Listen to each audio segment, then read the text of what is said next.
Are we live? Okay, I'd like to welcome everybody to the June 18th, 2025 Planning and Economic Development meeting. Start time is 6 o'clock straight up, and the first item on the agenda is the call to order.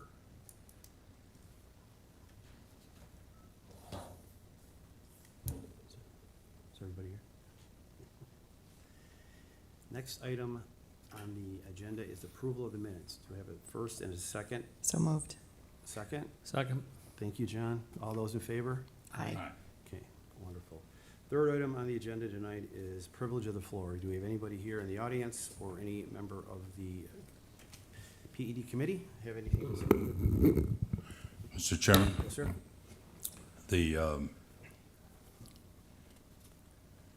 As we've gone over a number of times, the charter, the code, and our own rules call upon this committee to set goals, objectives, and measurements for the coming year for our county government when it comes to economic development.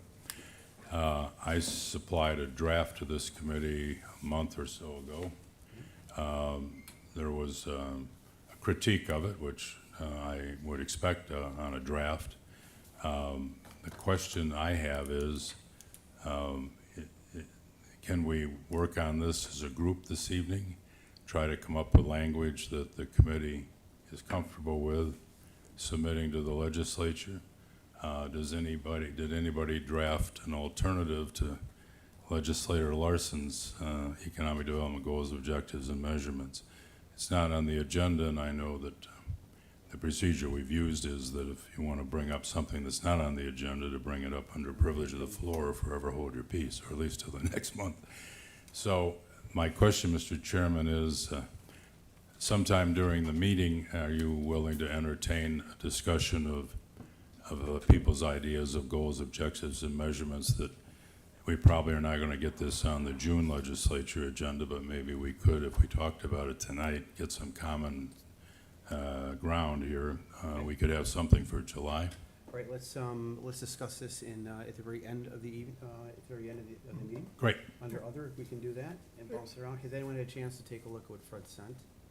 Yes. You but have as well? If I may, just Sure to thing. that suggestion, Go ahead. is, I mean, time limited, but if, at the end of the meeting, Yeah, at the end. we've got a relatively short agenda otherwise. It's Right, just that's what dedicated and open and closed half hour to discuss this. 25 minutes? Okay, I won't argue with you. All right, great. Mr. Chairman, Yes, sir. by virtue of being in the room for the prior committee meeting, I think the record would show there was about a 25-minute discussion of one bus. So if we held ourselves to 25 minutes on I the was just being facetious, sir. no, Fred wasn't. Okay. Jamie's got pizza night Yeah, tonight. well, so- not only that, but it's a start. Yeah, I right. don't expect Okay, to right, close it right, tonight. right. We'll have open discussion. I was just interested, Mr. Chairman, trying as I might to encourage the legislature to be a policy-making body. The contrast between what we can discuss tonight, goals, objectives, and measurements for economic development for all of next year by county government, compared to a committee spending 20, 25 minutes on one bus. I think that's not policy-making. So here's a chance that we can do what the charter code and our own rules ask us to do, and do it at the close of the meeting. Be wonderful. Thank you for that. We'll have open discussion. Thank you. All right, great. Anyone else for privilege? Seeing none, we'll be on to the first resolution, which is to confirm appointment to Chautauqua County Planning Board. Do we have anyone to speak on behalf of the Planning Board on the appointments?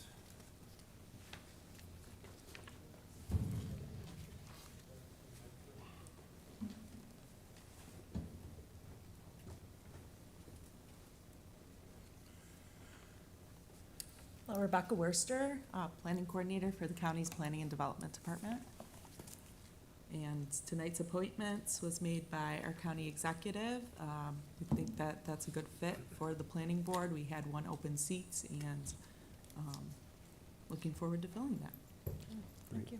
I just want to say there's one typo. It should be Westwood Drive and not Rive. That's all. Great. Mr. Chairman, Yes. Speaking of our planning department and planning board, just wondering if on the $120 million jail proposal that the legislature had last month, was our own planning department part of the group or team that worked from the beginning, assessing what the needs are, how to meet them and so forth, or was our own planning department not part of that? Can I just interrupt real quick? Does that question have anything to do with this resolution, Fred, right now? Yeah, it has to do with the function of our planning department and the Yeah, planning but- board. The appointments as I, well? I guess I should have brought up the question under privilege of the floor. I have a question. Do we have a resume or CV for Patrick? On the, I believe the county executive's office was submitting I that. didn't see it. so. Is it not? We can get you one right away. It was that. Okay. Was it sent? Laura, did miss an email? Okay. All right, great. Does anyone have any other questions Well, pertaining Mis- to the resolution? Yeah, Mr. Chair, I know this gentleman and his background and what he does in the community Mhm. within mostly, I believe, the city of Jamestown, and I would strongly support Good. the addition of him to Great. the planning board. Thank you, John, for that. I'd like to echo that, Mr. Chairman. Okay, thank you very much, Tamara. I appreciate it. Does anyone else have anything to add? Not hearing none. All those in favor of the appointments? Aye. Aye. All those opposed? Carried. Thank you, Thank you. Rebecca, appreciate it. Second resolution this evening is to confirm appointments for Southern Tier Extension Railroad Authority, or STERA, Board of Directors. Do we have anyone to speak on that? Mark, okay. I guess that'd be me. Mark Geis, Deputy County Executive for Economic Development, CEO of the IDA. So there was two open positions on the STIRA board. One it suggested that Mr. Harmon fill that position because it's a legislative position. And the other one, Rich Dixon, our CFO, sat on that board for many years. He retired. There was an open position. Originally, we had suggested that Shelby Bilski, who's the new CFO, fill that position, but because she's not from Chautauqua County, she can't serve on that board, so we're recommending Rose Strandberg. And Rose is very sharp. Her CV is in here. You should all have it. Her CV is in here. She's a project manager for the IDA and is been here a couple of times talking about the OCR program.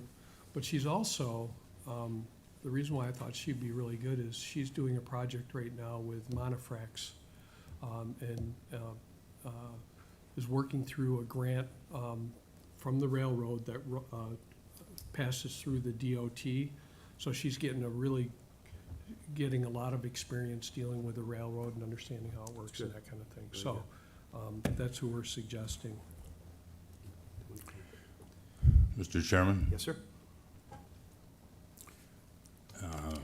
I speak as a founding board member of the Southern Tier Railroad Authority. Was involved as county attorney before we convinced our state senator at the time, Pat McGee, to submit the State Railroad Authority legislation. It had passed the state assembly under Assemblyman Parmet.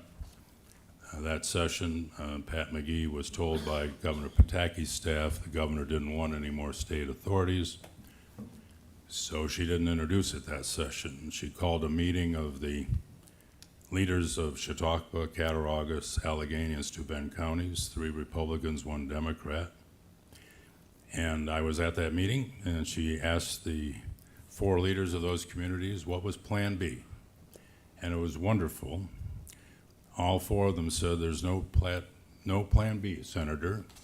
We want you to introduce that State Railroad Authority legislation, some of them in Parliament will get it passed again. You get it passed, and you defy Governor Pataki to veto it. And so she did introduce it the next session. It passed. That's how we got a railroad authority. Sorry, I'm boring you. But it was critical to this county. I met with Monofrex. You never know when a business is bluffing, but I didn't think they were bluffing, that if they didn't get that through railroad service, they were going to be out of here. They couldn't bring in all their material by truck and barge. They needed rail. Within a couple of years, we had the rail line restored as a through line all the way from Corey, PA to Hornell. I was at the Southern Tier Railroad Authority meeting on 9/11, 2001. That may ring a bell. We had that line put together with state, federal, and private money in no time flat. I am concerned that as the years went by, our short line operator got control of a north-south line through Olean, and that line apparently is very active. Our line through Lakewood on west is sadly very silent. Talking with the crew of the railroad, just by chance, I was told there was no active maintenance going on that railroad line west of Cummins. That they may have a car a week for Bush Industries and a very little amount of material, cars for Monofrex. And so it occurred to me that as we look for a industry, a business to come into the South County Industrial Park next year when that acreage is shovel ready, Mark, it would be great if we could find someone that has use of rail. For whatever reason, for a long time, the food warehouse distribution business there has not used rail, apparently, even though there's a line. There was a time when the short line railroad was hauling some general freight across that line on behalf of Norfolk Southern, I think is the one that actually has control. I don't think that's happening anymore. I'm worried that that line that we spent so much time and effort putting together at this end of that line is not going to be the economic benefit that it was and ought to be. So I'm sure Chairman Harmon will do a fine job, but he is from Silver Creek. This railroad has nothing to do with Silver Creek or Hanover. I did volunteer when my question to Steve Abdallah was the first appointee valid for a state railroad authority when the first potential appointee lives in Pennsylvania. To Steve's credit, he answered like within an hour that that's illegal. I volunteered to go back on that board. I understand that volunteering doesn't mean you get picked.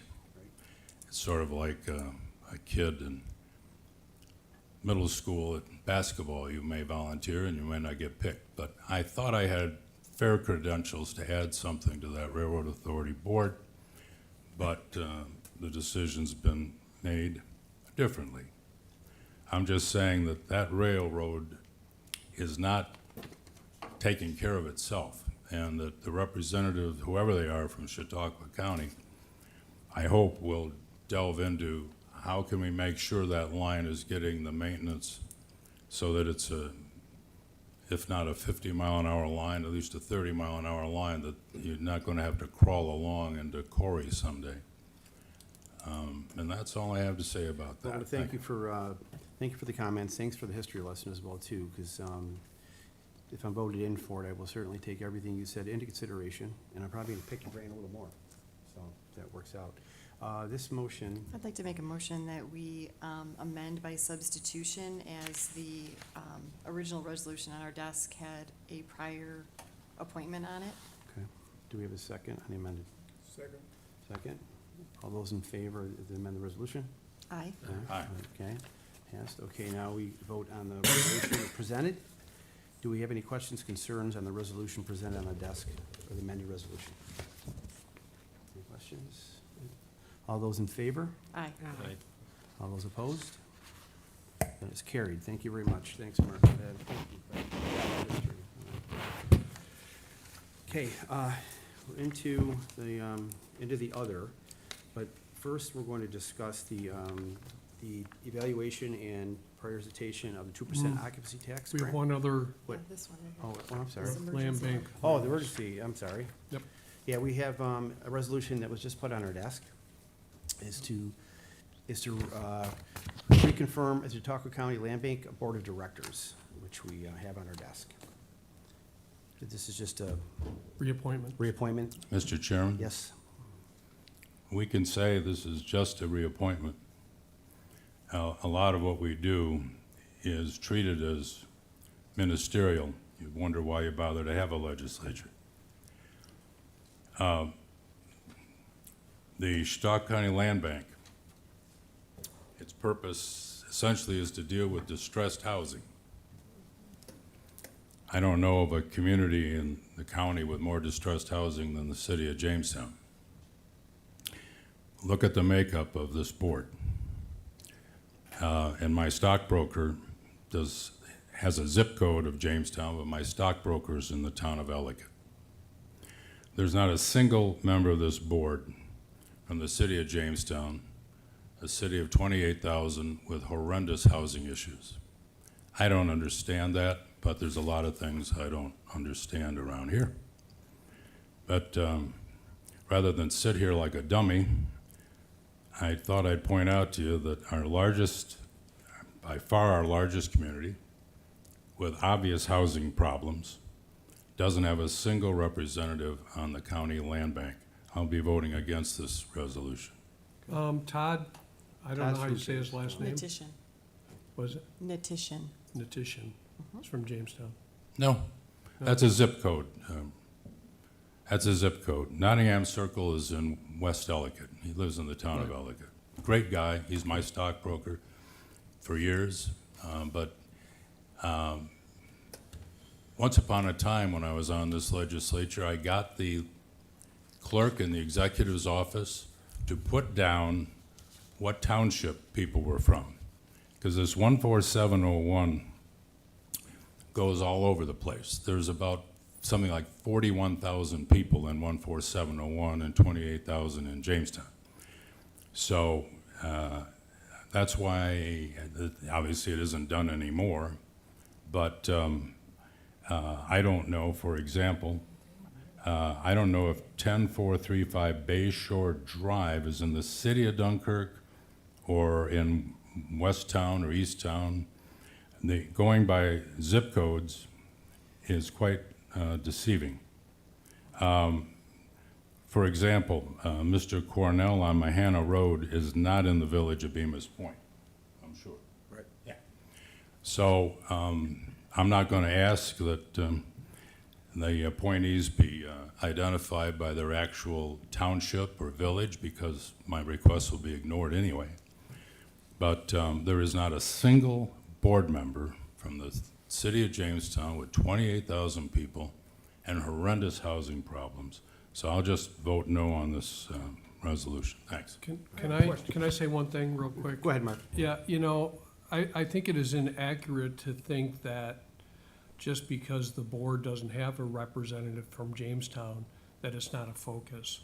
I mean, we've done over 170 demos, a majority of which are in Jamestown. We've done almost an equal amount of rehabs, a majority of which are in Jamestown. So we recognize, all of us, we all have a countywide focus. We're not saying, we're not picking winners because we live there. It's all about where's the need. So it has nothing to do with that. So I respect what you're saying, for sure, but, you know, this board has been together and works very well together. We get a lot accomplished, and so that's all I have to say. Thank you, Mark, for that. Appreciate it. I may have a question, Go ahead, Fred. two, actually. Okay. One, I noticed that the expiry date is all the same for everybody. Normally, boards have staggered expiry dates. Okay. And how come this is all, I'm not sure how that, I don't know either. Gina Paradis, who is the executive director of the Land Bank, is not here to answer that question, so I don't know the reason. okay. The other question is, and, you know, quite frankly, I mean, I heard what you said, but Yep. just in the optics of county government, my fellow Fred, I think makes a decent point. So my question, though, is just as a practical matter, because I don't, right now think it's a big issue. If we all were to vote this down, what would then happen at the legislature? Would, It'd be in violation of policy, county policy. what would be? But I don't know. May what I that give a means. volunteer legal answer? They probably would be holdovers until new appointees were submitted to us. Okay, so essentially, voting this down would be a request for a new list of appointees. Sure. Or, and based on the transcript, at least two of us think that for the city that's almost 1/4 of the county's population, having one member out of 11 might not be asking too much. And Mark, I'm not throwing dirt on any of these people, I know some No. of them, they're good people, but just long-term, it seems to me what my eponymous Fred Mark's says statement, has a he point. was, I mean, these people are very focused on what they do and how they do it, and they all work well together, so I'll be voting for this, just to let you know, so. Um, do we have Mr. any- Chairman? Yes, May I ask a question? yes. Mark, maybe you could clarify, I know, at one point, Dave Wilfong and I, worked with this board, as it relates to Jamestown, because we have a large portion of the Jamestown districts, you know. Can you explain to the group, how collaborative they are with the community? Maybe that will help. Well, I mean, they are working with the city of Jamestown. Yep. They got an allocation, the land bank got an allocation to work with them on the whole housing issue from ARPA. And, you know, part of that is rehab, part of it's demo, it's doing the infill housing, working with some of the housing agencies as well, on trying to figure out what exactly that looks like. So, you know, I don't follow Gina around, I'm the chair of the board. But certainly Jamestown is by far the biggest focus that the land bank has, because of, Biggest need. obviously, the population, and there's a need there. And so that's where we're focusing our efforts. Great. Thank you, appreciate it. Okay, do we have any other discussion on the resolution? Seeing none, hearing none. All those in favor? Aye. Those opposed? Nay. Hey, One nay. Thank you.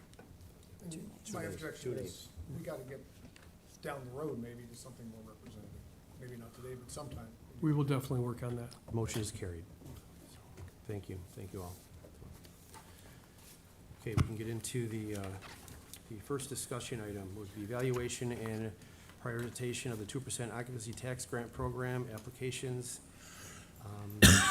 We'll invite Dave McCoy down, Chautauqua County Watershed Coordinator, Mark Geis, Deputy County Executive for Economic Development.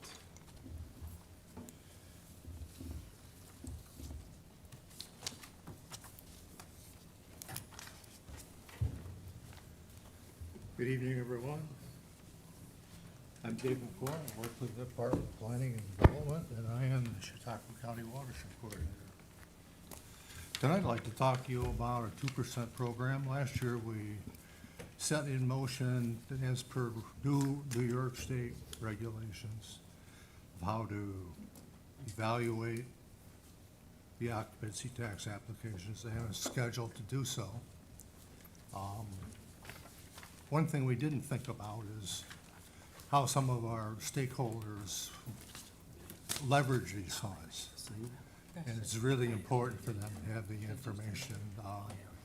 on what awards might be available in time to apply for the state consolidated funding application process. So that's a good thing for them. What's complicated for us is these projects are part of the 2026 budget. I can't tell you what the 2026 budget is. Right. So, that being said, would like to be able to release a ranked list to those who applied Okay. with a tentative funding line. Minimal. Okay. It would basically mean that it's not guaranteed, but there's a good chance that they will get that funding.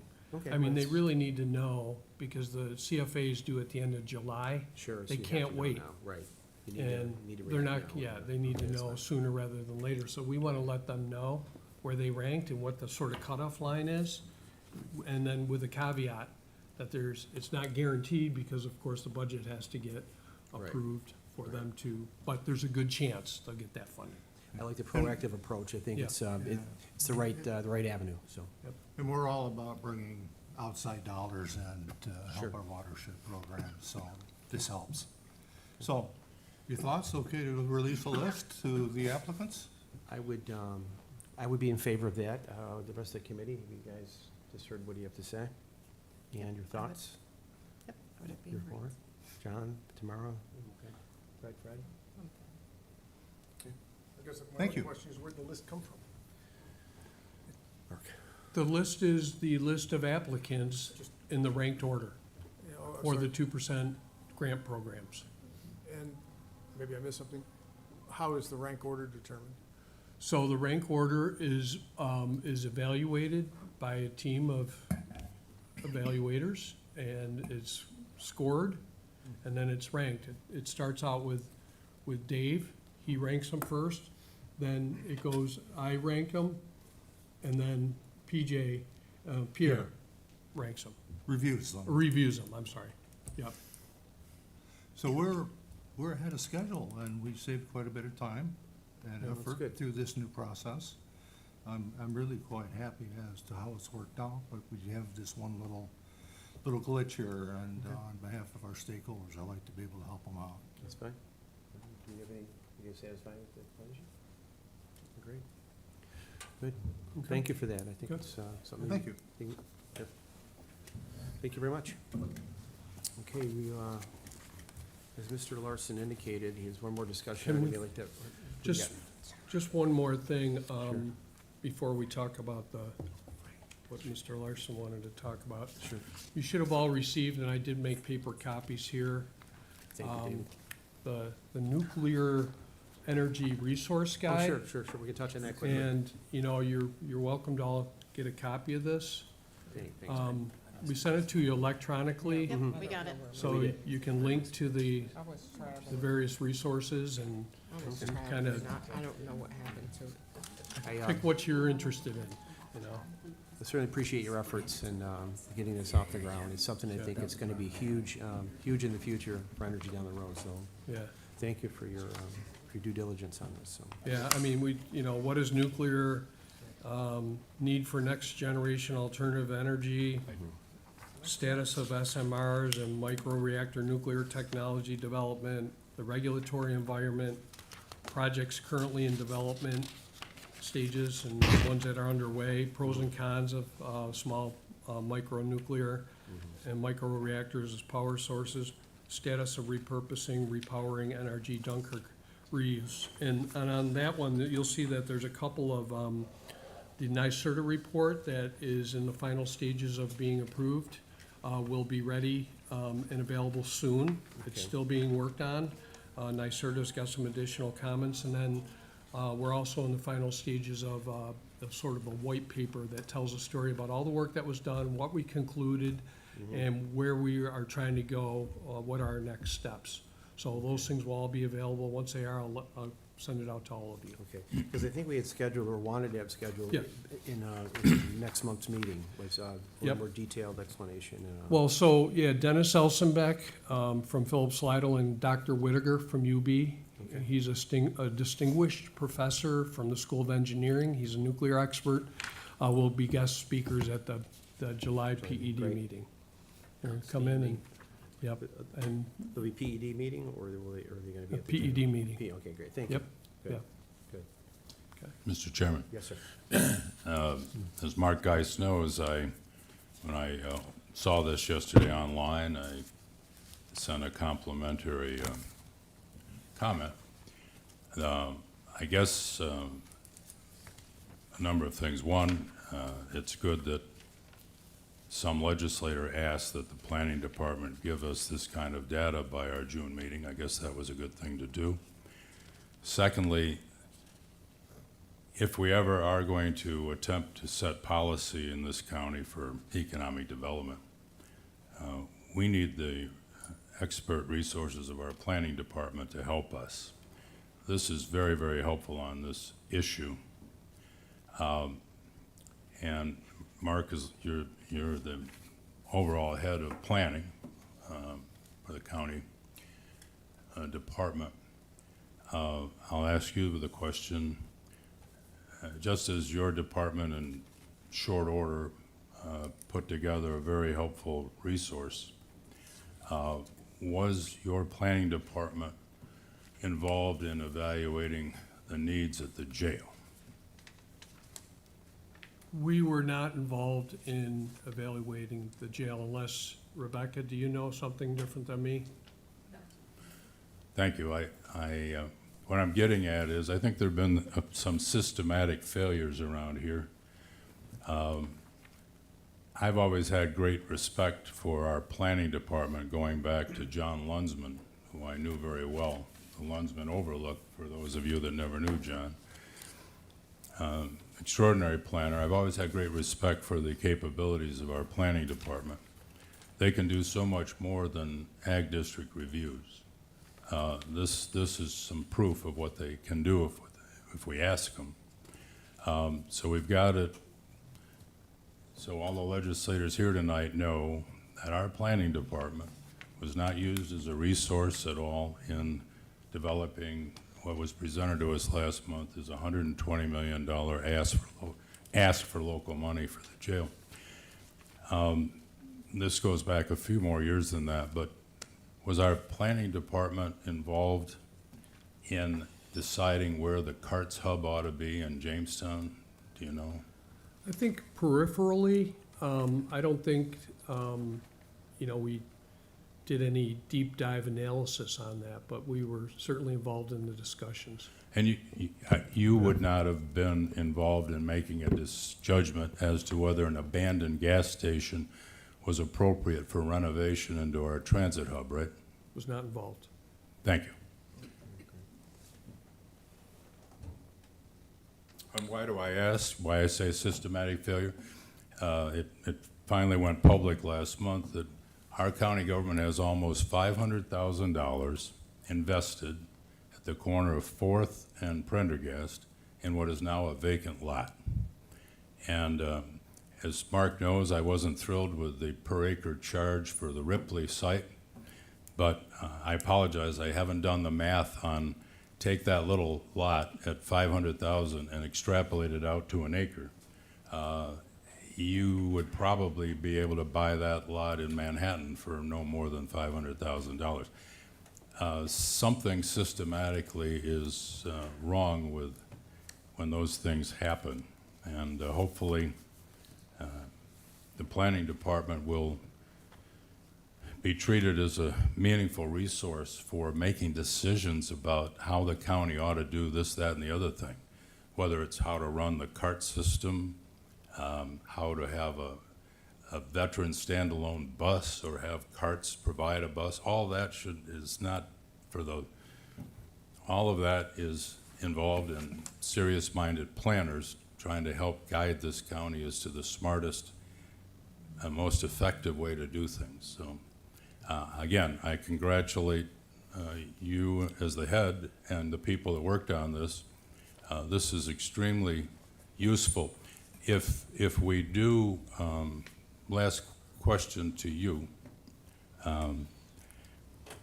if we have a majority of the 19 that sometime want to express our willingness to have the state of New York, NYSERDA, New York State Energy Research and Development Agency, whatever, NYSERDA, the U.S. Department of Energy, Federal Energy Regulatory Commission, if we get to the point where a majority of these 19 wish to indicate the openness of Chautauqua County to consider a small modular nuclear, presumably at the site of the abandoned NRG plant, don't you think a resolution of this legislature directed at state and federal authorities that we're officially inviting a look-see at our county for such a facility, don't you think a resolution would be a good idea eventually?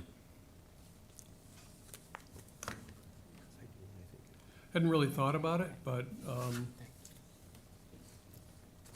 probably makes sense. Thank you. I can't No. do it, I mean, no, okay, great.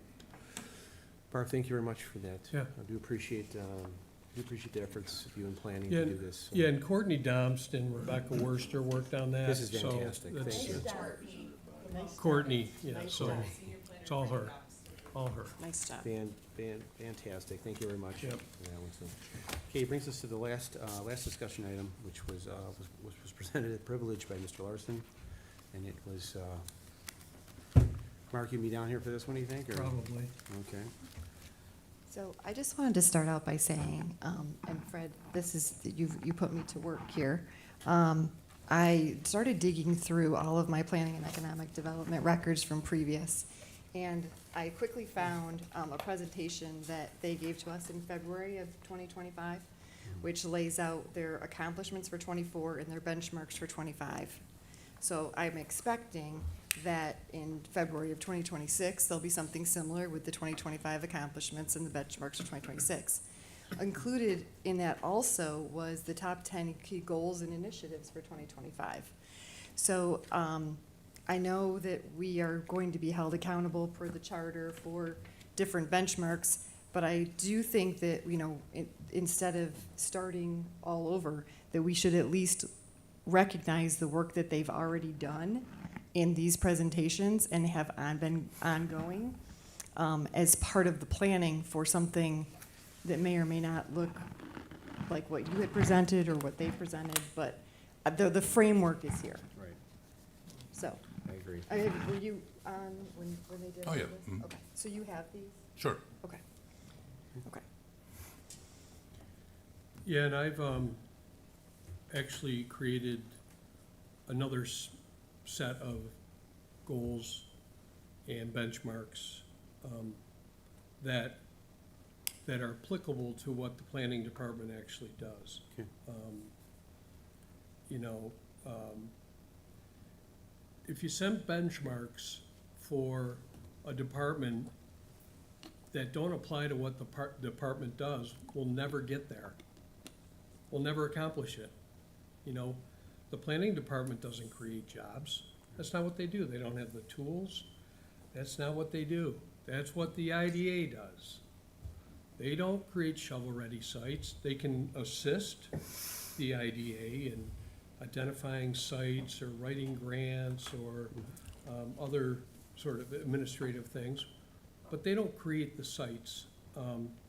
The IDA does. Okay. They don't, you know, create a year-round tourism destinations, and Right. that's what the Visitors Bureau does, you know? Exactly. I Yeah, mean, yeah, there's so different functions of the departments. yeah, so the benchmarks that Mr. Lawson has laid out, again, are not applicable to what the planning department does. I have created this, that I'd be glad to pass out, Sure. that basically aligns with our work plan. I've got copies of that if anyone wants. I made a bunch of copies. Great. Yes, please. That aligns with that. Thank you, Mark. And, you know, we'd be far more comfortable. I'll hand it back. I'm sorry.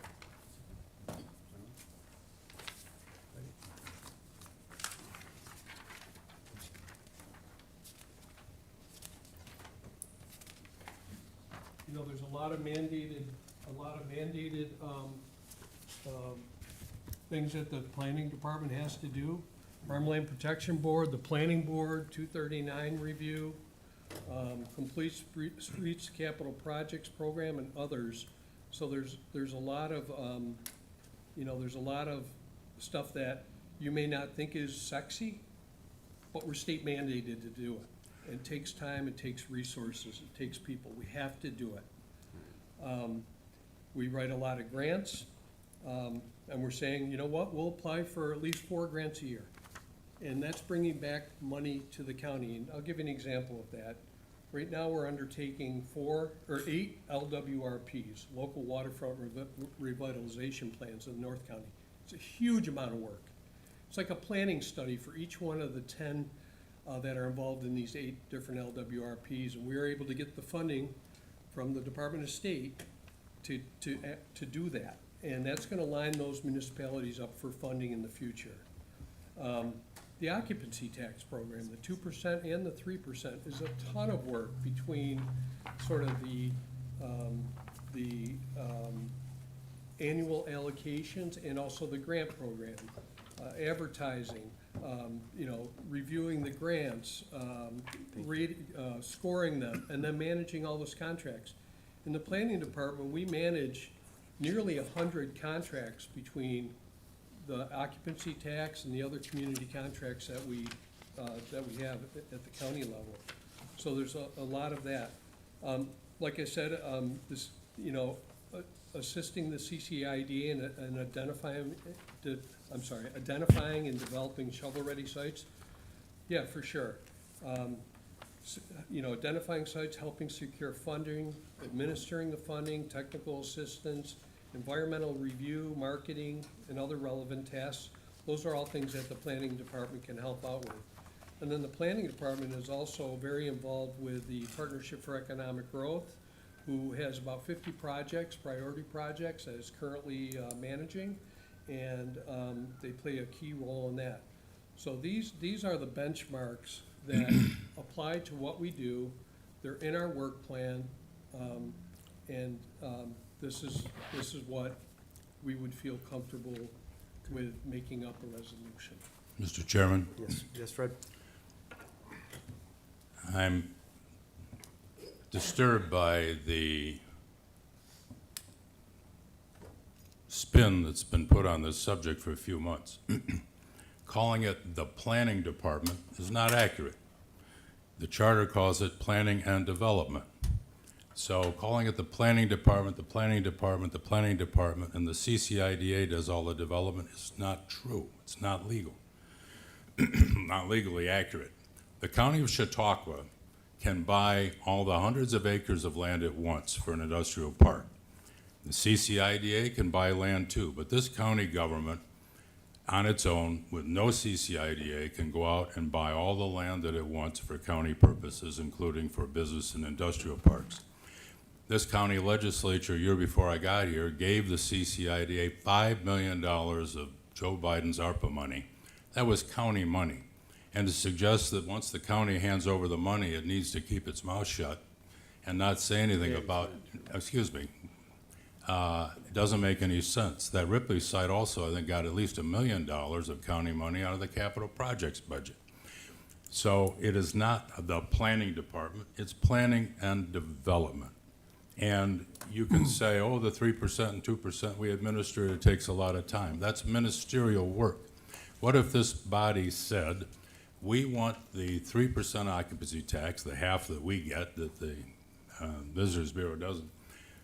We want a revolving loan fund set up with some of that 3% money to help a golf course put in water lines on fairways, to help a marina business invest in some heavy lift so they can handle bigger boats than they have been. This body has a right to set policy. And lastly, the department heads, the administration is not to tell the legislature on this matter what to do. The charter actually says that we're supposed to pass these things by June, and that the county executive cannot veto our resolutions having to do with goals, objectives, and measures at least once a year. So people are comfortable with the way things have been run for the last 10 years or 20 years. Comfortable has not, we can have all the busy accomplishments, all the things we do, but we continue to lose population by the thousands, we lose jobs by the employment by the thousands, workforce by the thousands, and I'm not content to sit back and have anybody tell the legislature, don't bother doing any of your own thinking, setting your own policies. Why don't you just pass a resolution ratifying what we gave you? We can do that, but I won't vote for that. So, the other committees, I suspect, are not trying to comply with the charter this year either. But I was hoping that we would be a model of having our own thinking, our own thoughts. On my proposal, number one item is job creation is the number one goal for all of county government, including its IDA. Giving a pilot to a $10 million solar farm that's going to create a half a job doesn't cut it for me as a county legislator. I'd rather see all of us spend our time on job creation projects, not just fee-raising projects. So I don't know if I'm going to have anybody else that cares about the legislature, this committee expressing its own view. It's for this committee on what our goals, objectives, and measurements ought to be next year, for the county executive to consider the budgetary implications in his September budget. But you can't say that if it goes nowhere, you can't say I didn't try. Thanks. If I may. Go ahead. So, I'm really not, a lot of what Fred's saying, I'm very much concerned about how the budget works and how the budget expresses what we're trying to get done. Coming from the private sector, this is just culture shock for me. I am used to a strategy, perhaps some key programs against that strategy, which is kind of what we're talking about here. But then when I went through the budget process for the first time last year, and we had this monster book, and we kind of sat here in more or less blind and took shots at it. And that I just don't get. What I'm used to when you, and you know, this is fine. And we can kick around in terms of what some key priorities are. A lot of these things you call benchmarks, to me, in the private sector, would be bonus objectives for particular people or for particular departments. Fine, that's a comp and benefits kind of thing, okay. But it ends up having to be expressed in a budget in numbers. And that's where I think, as a board of directors, if that's what the legislature is, we're not having the analytical horsepower to come back and say, you know, we really want to understand this is what the state mandates and pays for, this is what the state mandates and doesn't pay for, and this is what's under our control. In the last category for sure, and in the middle categories apart, what kind of productivity measures or what kind of increase in activity measures do we want to undertake and are willing to fund in the budget? So the finance department, for example, artificial intelligence is coming in at a rapid rate. So I would be perfectly happy in asking the finance department for a 5% productivity increase, which would mean if your average cost of living is going up 2%, I would expect then to see a 3% reduction in spend. So that would be my target for the finance department, based on, you know, some analysis. Different departments would have different kind of things for different reasons. We might want to decide strategically that we want to really push water quality some more, and we want to spend some more money on the Chattahoochee River because that's a key thing, or Lake Erie, whatever. But then that has to get back into the budget in a way that makes sense and understands what's under our control, what's under our influence, and what is just state mandated. And that's where I get lost in terms of how do these, you know, these perfectly good aspirations and these perfectly good budget objectives how to get the rubber to hit the road in the budget process? That's a good question. That makes total sense. I mean, that's, so, I mean, basically, so, I mean, what I'm hearing you say is that we take the budget sheet for planning and economic development and back into what do we need to, what's mandated, what funds are coming from our local share versus state share. We don't get And then- any state money, but, okay. You don't get any, okay. No. And Yeah. then how does the Planning and Economic Development Committee make those local funds, and how do they spend those local funds? And how is that sustainable? And And I think you've done a great job Oh, yeah. of tying, when I compare this to this, the quantitative benchmarks, they're measurable, it's outstanding. I mean, that's what I was looking for, is something quantitative, and this does provide it. But to Fred Johnson's point, how do we tie that to the budget? and not just And- planning and development, but finance and family And that's- services. That's probably a whole nother person in your department that would need to figure that out. Like, that's more hours that, I mean, but, I mean, that's. I mean, there's so our job much as that well. we have to do that's on our plates. So You know- for us to understand that, I think is important, right? Like, and maybe we learn that during the budget process, Mhm. but, so, And when, you know, we meet with our colleagues across the state, planning colleagues, Mhm.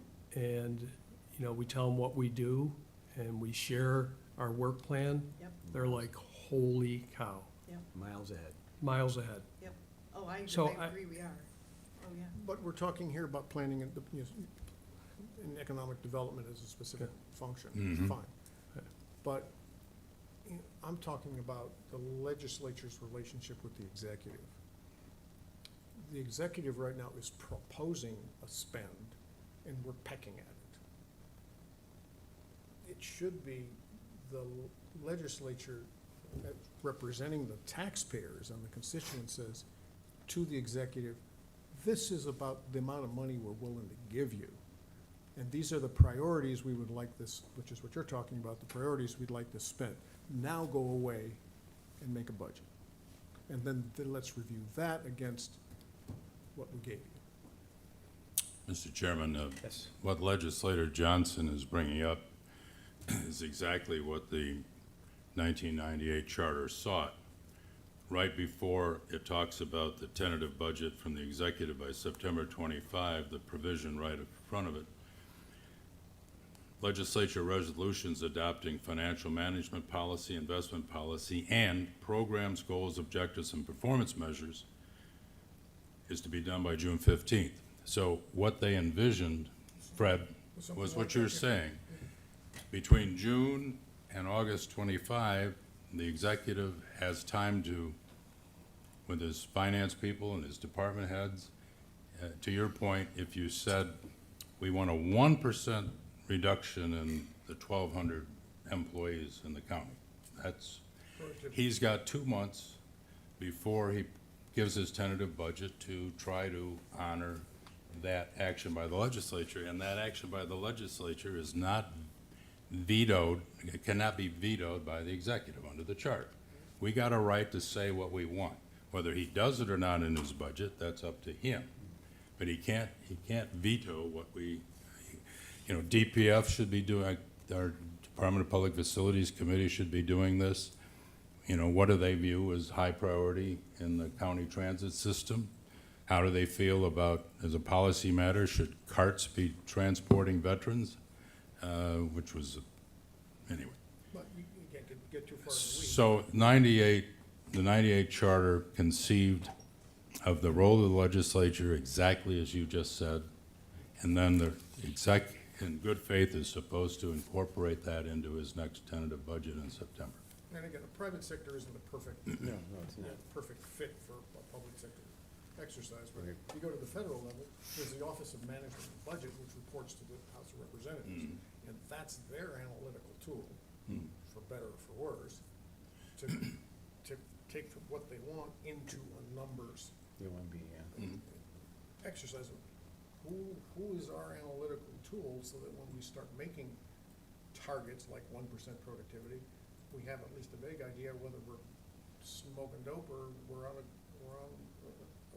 an appropriate target. And I think that's outside of Mark's. Yeah, it is. I mean, Outside this of is the not, budget. this is outside Hey, of anything that, you know, I'd be we would thrilled if expect you- from you. Yeah, right? I'd be thrilled if you Yeah. push for $1 million a year for creating shovel-ready sites. Right. I'd be thrilled. Yeah, and maybe, like, you know, maybe I you mean, don't, but- maybe you don't ask for enough. Well, Yeah, but we would have to I go to mean, some we other do it- department and cut $1 million.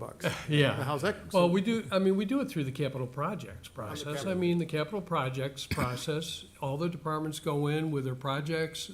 They, they have to do a 4-page write-up about what it is and, why and all that. And then they have to go in front of the planning board and it gets evaluated. And so, in a sense, that does happen, Sure, in the private but through the sector, capital projects. sure, in the private sector, there are two tracks.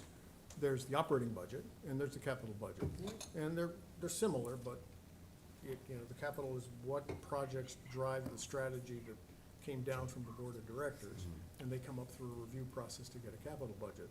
The same thing applies to the operating budget. As you move resources from one activity to the other, go out and borrow money for one activity or another, increase advertising, cut advertising, invest in technology, don't invest in technology, and all of that gets reflected in the operating budget.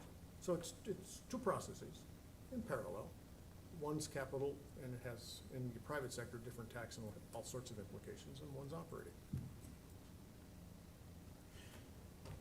And the last thing I intend to say, Mr. Chairman, is there was a comment 10, 15 minutes ago about what we want county government to do. We as a county legislature for many years apparently have not been expressing anything about what we want county government to do. We wait for the tentative budget to arrive September 25, and then for years, whether you called it the Finance Committee, Budget Committee, or Audit and Control, God knows how many hours people spend on a $300 million budget and wind up changing it by $196,000 and call it a success. That's an exercise that I'm not interested in being part of. That's looking at a product that's essentially finished, that had no input from the elected representatives of the people in this legislature. And it's, in a human sense, it's tough, because the people who put together the budget have not had any guidance from us, and so they bust their chops putting together the best they can. Right. And then we sit here and take pot shots at it. Right. That doesn't feel very good either. Well, I mean, I would say that, what you presented, Mark, again, it's quantitative. It aligns with, the documents that you've provided to this PED committee in the past. I have confidence in what you gave us, and I have confidence in the fact that there will be outcomes to each of these that will be laid out just as they were in the past. This is something that I think, it does not tie to the budget. And, Yeah, but it does provide us with, Benchmarks and reasonable, goals measurable benchmarks. Mr. Chairman, Yes. Legislator Gustafson is pleased with this, which is nice. I missed in these documents where it says job creation is the #1 goal. Planning The department does planning not- department doesn't create jobs. jobs. How about our They don't have any development tools. department? It's planning and, development doesn't refer just to economic development. It's community development, it's housing development, it's tourism development. How about job And development? we don't have any tools. We don't have any tools to create jobs. How would you, first of all, we don't create the jobs. The businesses create the jobs. So unless the planning department had a revolving loan fund or some kind of incentives to be able to offer to businesses in order for them to do what the IDA does, Right. to create jobs, they don't have the tools or the wherewithal to be able to create jobs. It's not what the planning and development department does. All right, and let me tee off on that as a reason for why we need to be able to do our homework. I would disagree with Fred. Analytically, I don't think creating jobs right now should be a priority. I really don't. Why? Because we've got all sorts of jobs out there we can't fill. Right. And if you look at the national demographics and our own demographics, the problem is finding people to fill the jobs, not Right. We're losing more employees as a country than we're, you know, than there are jobs. Unemployment is not an issue. It was 20 years ago. It ain't now. It is employee creation. It is attracting employees from other places. And that's my assertion. But in the planning process, we would get into that data and come to a conclusion as to what the data supported. Did we want to do more job creation, or did we want to do more employee creation? And then that would then be reflected in priorities that would be reflected in the budget eventually. Sorry. No, that's okay, Rick. Thank you very much. Mr. Chairman, Yes, sir. Legislator Johnson said that a challenge we face is employee creation, and that's absolutely true. I forget who I copied in on Myself and Olivia, I believe. motion. I'd like to bring this up as an emergency motion. Sure. It's, I guess it's on everybody's desk. but It is now. Title is Supporting Job Corps. Whereas Job Corps has operated in Chautauqua County for decades, whereas 100 jobs in Chautauqua County would be lost with the ending of Job Corps in a county that has lost thousands of jobs since 2010. Whereas Chautauqua County employers are desperate for skilled workers in a county whose labor force has shrunk by thousands since 2010. And whereas Job Corps prepares young people to hold skilled positions in our economy. And whereas Chautauqua County Executive Paul M. Wendell Jr. has publicly stated his support for the continuation of Job Corps, now therefore be it known, the Chautauqua County Legislature calls upon President Trump and Congressman Langworthy, that's a misspelling there, sorry, Langworthy, to continue federal funding for Job Corps. I would be happy to give up at the request of here if the whole committee would like to be the one to make the request. Or we could call it the request of, now I've been thrown off, we are the Planning and Economic Development Committee? We Yes, could add our names to it, right? so we can, Like as Yeah, a the- sponsorship? Will you do that? Well, is each committee member good with Sure. Yeah. not letting Job Corps go away? Well, Right. if I can make a. Go ahead, John. Comment, I completely support keeping Job Corps and those jobs and creating those opportunities for students or younger people. However, I think we'd be amiss if we didn't understand the amount of money that we're spending to educate, to train, and what the results are.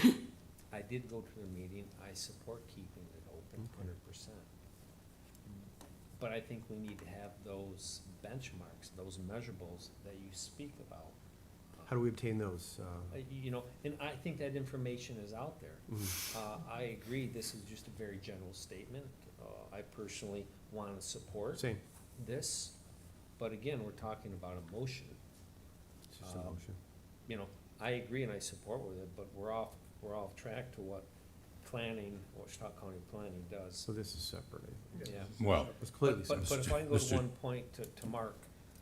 Mark, we have beat to death over the years the employees that work in Chautauqua County Department of Planning. Okay? Could you just one more time, next time, email one of us the number of full-time employees that you have and their workloads? I know of a private industry guy, what interests us to invest in our businesses is opportunities in New York State. What are our roadblocks? What are our roadblocks? They're not Chautauqua County roadblocks. For example, line of work that we do, where we remove trees. If I pay an individual $100 a week in salary, it's $35 on top of that $100 just to cover workers' comp costs to do our line of work. And those are the roadblocks of entry of creating jobs in Chautauqua County, in New York State. It's just one of the many facets of examples that we have. And I don't have a problem with measurables and objectives. But if we're gonna continue to beat to death the planning department, show us the number of employees, what their workloads are, and what the state mandates are. Then we can, as a body here, creating policy, can say, wait a minute, you have too many, or you don't have enough for the people. And then we move to the IDA, and that's where the fireworks begins with job creation, retention, reaching out, and those type of things. that's the way that I look at this thing. The planning department, in my opinion, does not create the jobs. Doesn't. Okay. Mr. Chairman, Yes.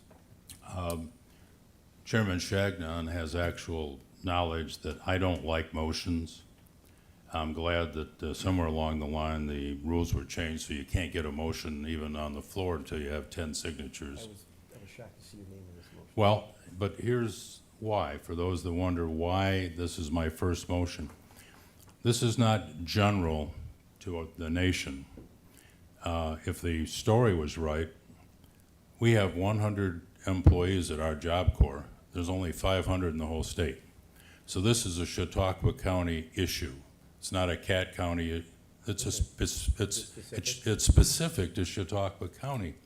Both, the facility is here and been here for decades, providing families sustaining incomes. They have nurses and all kinds of people. For us to sit back, for me to sit back and say, well, I don't like motions, but to sit silently when 100 jobs disappear from an institution that's been here for 5 decades, I just thought was irresponsible. And when I saw that County Executive Wendell had gone public, that he supports it, I figured my Republican friends had cover to vote for a motion that I wrote up, and now I'm volunteering that you all have your names on it, and not be mine going to the body next Wednesday. It's all of us, I think. Sign your name to it.